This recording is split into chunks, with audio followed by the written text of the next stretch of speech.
Assalamualaikum warahmatullahi wabarakatuh. Ini dari kelompok 10 akan mempresentasikan tentang pemberian kompensasi dan penghargaan. Sebelumnya perkenalkan terlebih dahulu kelompok kami. Yang pertama adalah Faridatul Kurnia, NIM 190321100105. Kemudian Nur Hasyani Agustina, IM 1903211007.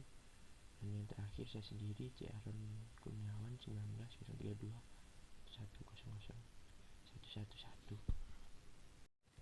Baik, yang pertama materi yang saya bahas yaitu pengertian kompensasi.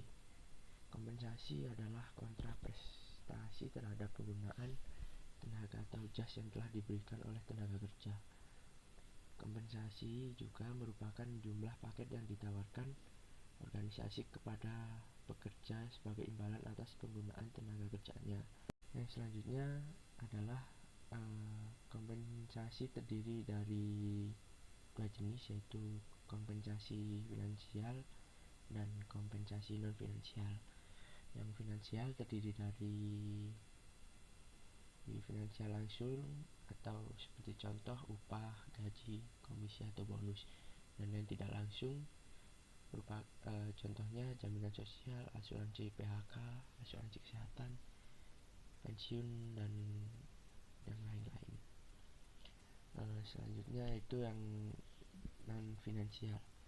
Yang non finansial ini pekerjaan atau keberagaman keahlian, identitas tugas, pentingnya tugas otonomi dan umpan balik. Dan kemudian lingkungan pekerjaan, contohnya kebijakan, karyawan yang kompeten, teman kerja, simbol status, kondisi kerja yang nyaman, kefleksibelan tempat kerja. Terima kasih, selanjutnya akan dilanjutkan oleh rekan saya.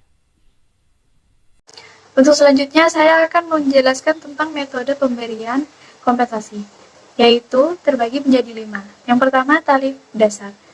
Gaji pokok untuk suatu pekerjaan yang dilaksanakan disebut tarif dasar. Tarif dasar harus ditetapkan untuk setiap operasi dalam suatu pabrik dan dikelompokkan menurut tingkatan operasi. Tarif upah yang adil memerlukan analisis, uraian, dan evaluasi atas setiap pekerjaan dalam pabrik.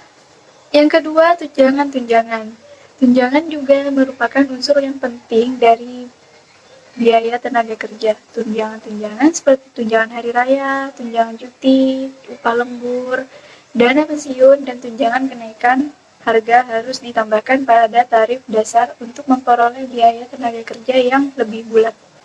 Yang ketiga, upah intensif. Tujuan utama dari upah intensif adalah untuk mendorong pekerja menghasilkan lebih banyak, memperoleh upah yang lebih tinggi, dan sekaligus mengurangi biaya-biaya per unit. Metode upah ini berusaha untuk menjamin adanya output yang lebih besar, memperkokoh pengendalian atas biaya tenaga kerja dengan menetapkan biaya-biaya per unit yang lebih seragam, dan mengubah dasar penggajian dari jam kerja yang dipakai menjadi pekerja yang diselesaikan. Untuk yang keempat, bonus perorangan. Bonus perorangan adalah suatu metode upah intensif yang paling sederhana, yang membayar upah tambahan di atas tarif dasar untuk produksi di atas angka standar. Untuk yang terakhir, bonus kelompok. Bonus kelompok ini seperti yang dirancang untuk bonus perorangan, dimaksudkan untuk mendorong produksi di atas suatu standar minimum. Setiap pekerja dalam kelompok tersebut menerima tarif upah per jam untuk produksi sampai taraf standar output. Dan selanjutnya tahap pemberian kompensasi. Yang pertama, recruitment, yaitu melakukan analisis pekerjaan. Yang kedua, design, yaitu melakukan penilaian pada pekerjaan. Yang ketiga, implementation, yaitu melakukan survei berbagai sistem. Yang keempat, verification, yaitu menentukan harga setiap pekerjaan. Selanjutnya, faktor yang mempengaruhi kompensasi.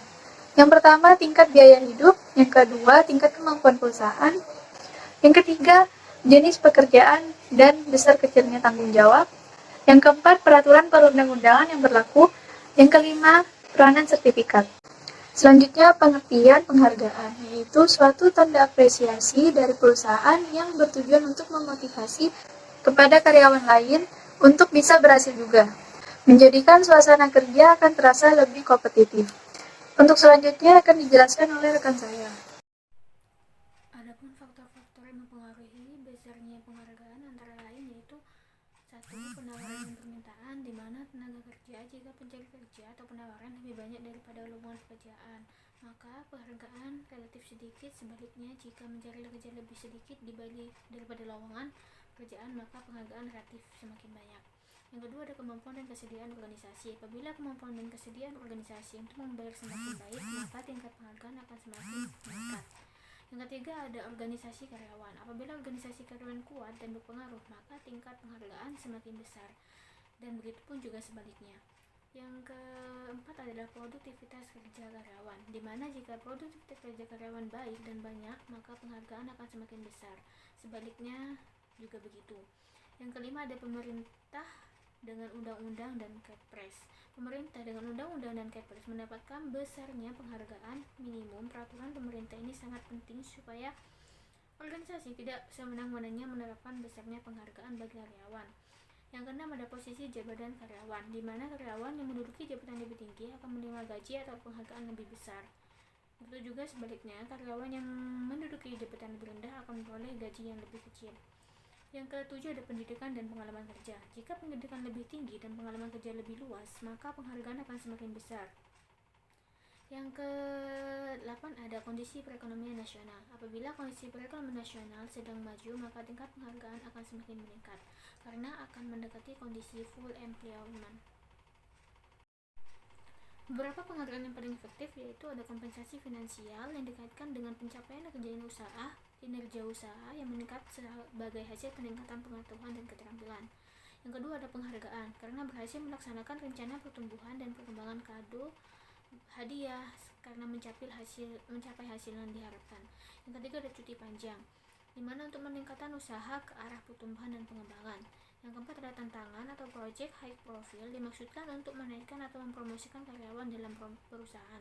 Yang ketiga, ada promosi atau peningkatan tugas, di mana peningkatan jabatan dan status posisi mengintegrasikan komponen-komponen kompensasi yang efektif dengan program penghargaan.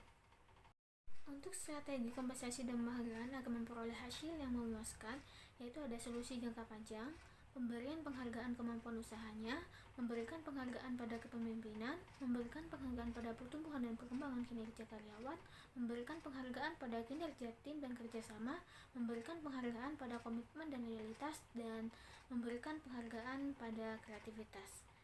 Cukup presentasi yang kelompok kami paparkan. Kurang lebihnya mohon maaf apabila ada salah kata yang kurang berkenan. Kami mohon maaf. Wassalamualaikum warahmatullahi wabarakatuh. Terima kasih.